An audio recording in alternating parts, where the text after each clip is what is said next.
Thank you so much. Sisi ndio kaunti ambao tumepeana basari leo, na hii basari mjue hata kama tunapeana leo, mjue hii ndio basari ya mwisho. Serikali kuu imekataa kuwa patiani basari tena. Hata hii gavana amepigana sana. Kwa hivyo, wale wazazi vile mko happy, next year mkue sana sababu si ya gavana, sababu ya Ruto. Na wao wamesema tusipeane basari sasa tunafanya nini? Kwa hivyo hata hii budget ambao tumemaliza juzi, chairman wetu wa budget yuko pale. Chairman kuja kidogo. Nitakupatia nafasi ya dakika moja. Awaambia tu kuweka basari pale sababu Ruto amekataa.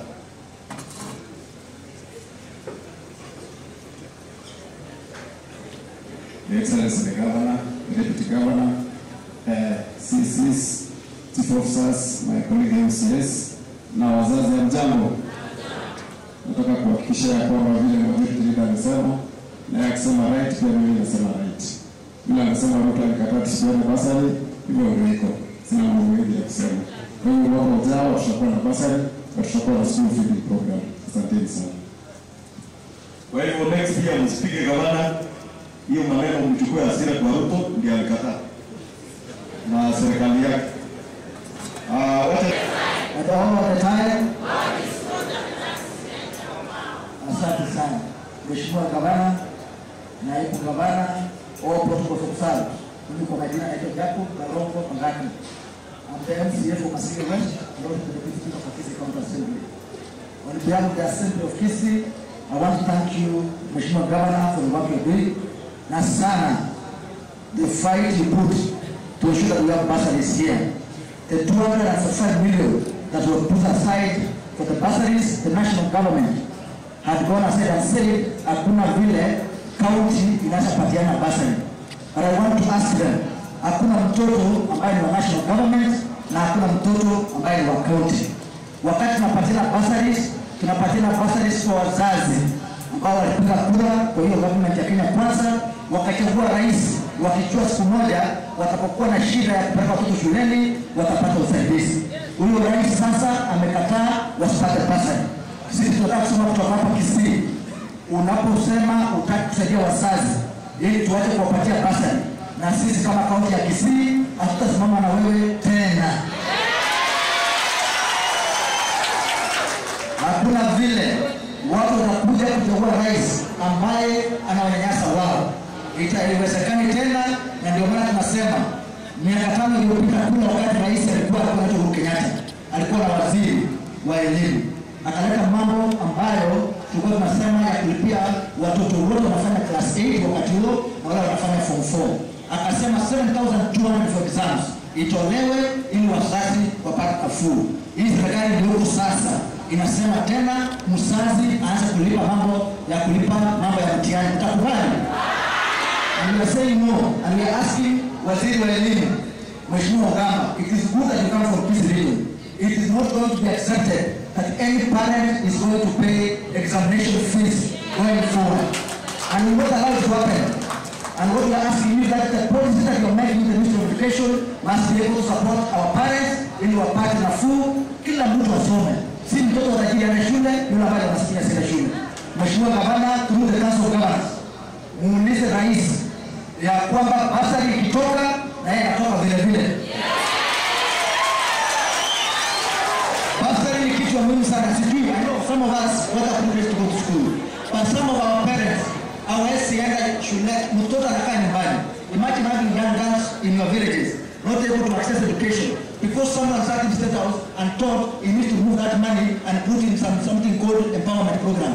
Empowerment inaleta pesa hapa, unawaleta kwa watu wachache, lakini unaacha wazazi ambao wanafundisha the next generation itakuja kusaidia hapa.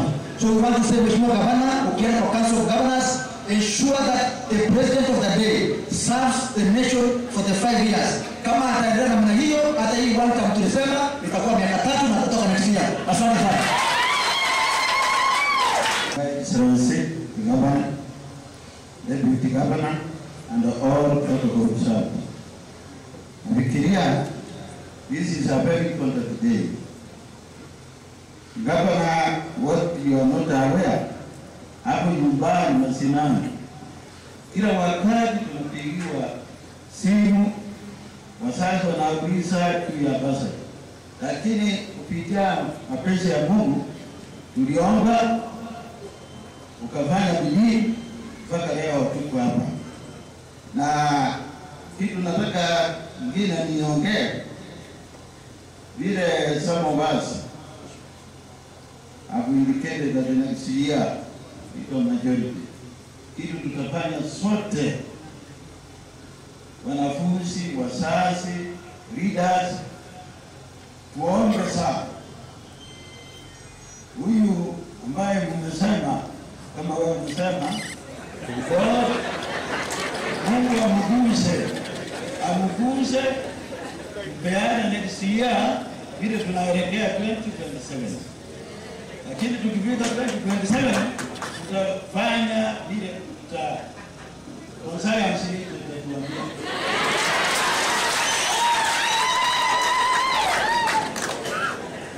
Vile ukiwa na mtoto wako hata akiwa mwizi utamkataa?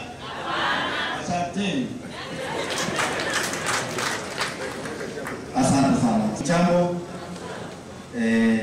na ijama yetangu ku Ismail Matundura, yonde member as a committee ya education. Kwanza nataka kushukuru gavana kwa juhudi yake amefanya binafsi kuhakikisha hii siku imefanikiwa, hasa hizi pesa. Vile wengine wamesema, vile majority wamesema ni kwamba kuna vita dhidi ya National Assembly na county governments. Kwa hivyo wengine kama mimi nimejitolea kutoka pale Bonchari kusimama maneno ya ubunge. Tuende kule bunge turekebishe, pesa ikuje mashinani. Wale watu wako na shida na county governments na wananchi hapa mashinani ni wachumbe wale ambao tunachagua kutoka hapa kwenda kule Nairobi. Kwa hivyo mimi nawaonya wale wa Nairobi, ukiwa wewe ni mchumbe wa Kisii, pigana pesa ikuje kwa counties ili wananchi wapende. Kwa hivyo nawashukuru sana.